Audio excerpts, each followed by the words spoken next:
Tiyatrolardaki amacımız vermek istediğimiz mesajı biraz daha işe gösterip halkımız yabancı olmasına rağmen beklentilerin üzerinde bir talep var.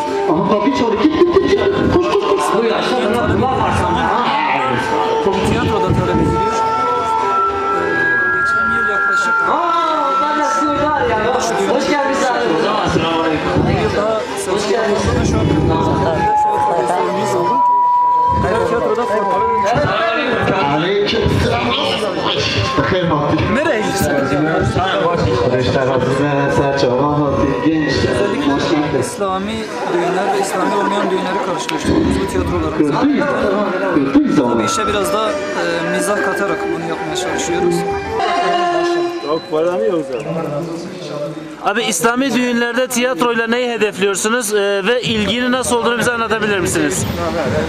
Öncelikle bizler sadece düğünlerde değil, hayatın her alanda Allah'ın rızasını gözetmek adına şeyler yapma çabasındayız. Tabii bunlar, düğünler de bunun bir parçasıdır. Olmazsa olmazımızdır.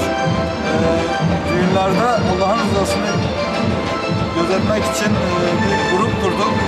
Bizler düğünlerinde